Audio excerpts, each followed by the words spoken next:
Welcome to my pottery channel. My name is Kalia and today I will show you how to make a domino set.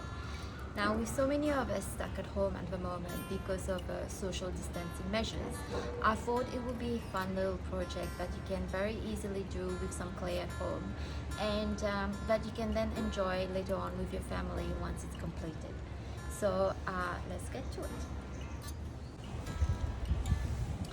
So here I have a slab of clay that I have already rolled out. If you need instructions on how to roll out your clay and get an even thickness, you can have a look on my pottery channel where I've recently uploaded a video to show the process.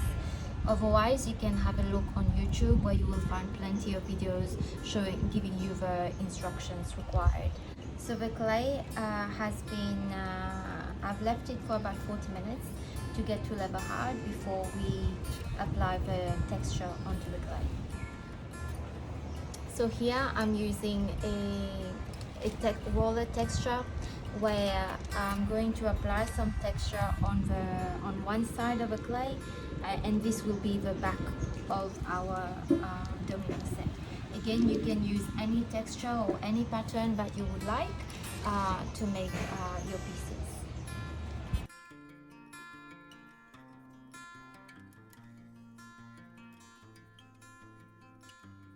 With a ruler and a knife, I will now cut the slab into smaller pieces. So for today, I will do 6 centimeters by 3 centimeters, but you can do any sizes that you would like.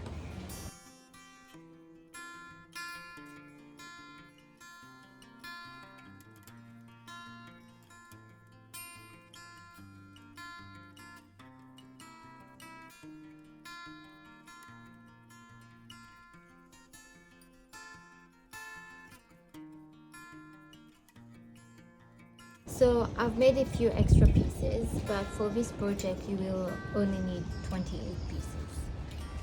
Now, dampening your hands with some water, you can just go over the edges of each piece to smooth it out a little bit and clean it up. You can also use a sponge to do this as well. Now that we have finished cleaning up all our pieces, what we need to do is, with a tool, we need to draw a line halfway through each piece.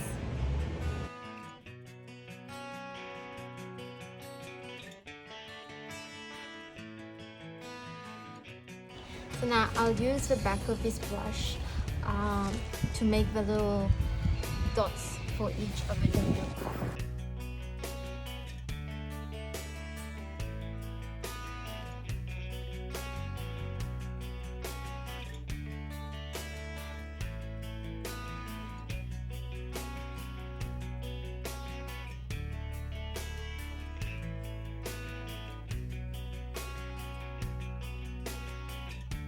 So as you can see, we have finished putting all the dots in all the pieces. We will now let this dry before we put them through in the kiln for its firing. Because I'm using a black clay, this doesn't look like it now, but when it's fired it will fire black. I will most likely not do too much more with this because I like the look of the raw clay itself.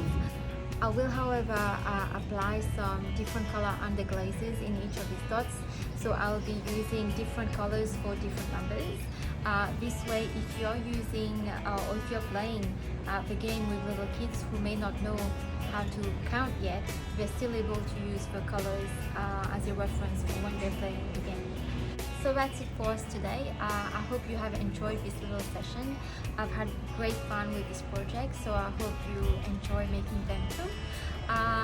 So have a great time and see you next time. Happy potting!